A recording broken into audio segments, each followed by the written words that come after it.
In discussing the Arab-Israeli conflict, which is at the center of U.S. interests in the Middle East and has been for the last century, it's important to start with the Balfour Declaration. One of the treaties that was issued during World War I in order to fight the war was the Balfour Declaration. And it's important, it lays the groundwork for understanding how the British dealt with the Jews in Palestine and how the international community has adjudicated the Arab-Israeli conflict. It's a very simple declaration. It was issued in November 2nd, 1917, by Sir Balfour, who was the Foreign Minister of Great Britain, to Lord Rothschild, a leading British Jew who was a member of the Zionist World Organization. It reads, "Dear Lord Rothschild, I have much pleasure in conveying to you, on behalf of His Majesty's government, the following declaration of sympathy with Jewish Zionist aspirations, which has been submitted to and approved by the Cabinet."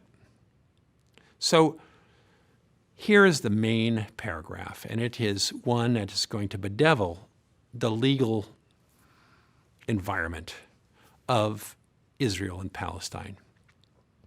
It says, His Majesty's government view with favor the establishment in Palestine of a national home for the Jewish people, and will use their best endeavors to facilitate the achievement of this object, it being clearly understood that nothing shall be done which may prejudice the civil and religious rights of existing non-Jewish communities in Palestine, or the rights and political status enjoyed by Jews in any other country. I should be grateful if you would bring this declaration to the knowledge of the Zionist Federation. Signed by Lord Balfour. Now, this very simple paragraph is jammed with ambiguity. If you were amongst the Jewish leaders of the Zionist Federation and you were trying to determine what does this mean for the Jews, you would quickly discover that it's full of ambiguity. For example, what is a Jewish homeland? It's certainly not a nation state. The Jews were not to govern the mandate of Palestine, which was going to be governed by the British. So what does national home mean? Perhaps it means you could go in as many and large numbers as you wanted to migrate from Europe to Palestine. Would you be able to assume authority over the country once the British leave? All those questions are left open. What you would be happy about is that it mentions the Jewish people and it mentions a national home.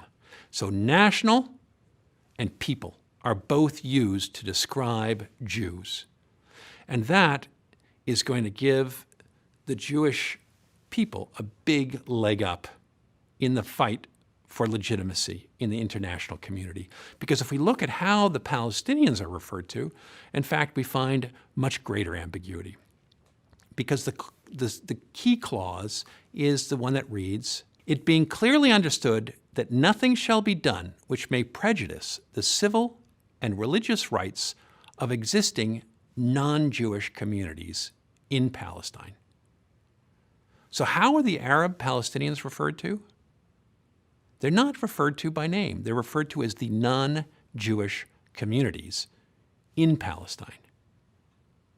And this means that they're neither people, nor are they Palestinians. They're not referred to, like the Jewish people are, as a people. Why is this important? We have to look at this in the context of the League of Nations, which was established by the help and really under the authority of Woodrow Wilson at the end of World War I in order to set up a new system of international law to prevent colonies and great powers from gobbling up the territory of the world. Woodrow Wilson declared as part of his 14 points that was embodied in the League of Nations that all peoples had the right to self-determination. This was revolutionary. It gave hope to many of the smaller peoples of the world that they would be able to free themselves of colonial domination. But of course, in the language of all peoples have the right to self-determination. How do you get self-determination? How do you become a nation state? You have to be a people first. In the Balfour Declaration, it's written that the Jews are a people and they have a right to a national home. For the Palestinian Arabs, of course, they don't achieve this level of recognition. They're defined as non-Jewish communities, and they have civil and religious rights. What does that mean? Of course, those are both very ambiguous terms. Civil rights are unclear. Religious rights means, of course, perhaps they can go to their mosques, they can pray, or their churches. For the Christian Palestinians, who made up about 10% of the population of Palestine. But they don't have political rights. They certainly don't have national rights. And this problem of a non-identity is going to bedevil the Palestinians right up to the modern day. We see that it's only around the 1967 war that the Palestinian community develops the PLO, the Palestinian Liberation Organization, that fights through terrorism and other means to try to get the world to recognize them as a Palestinian people. But nowhere in international law does the word Palestinian get written down until 1993, during the Oslo Accords, when the United States, Israel, and the Palestinians sit down to talk peace.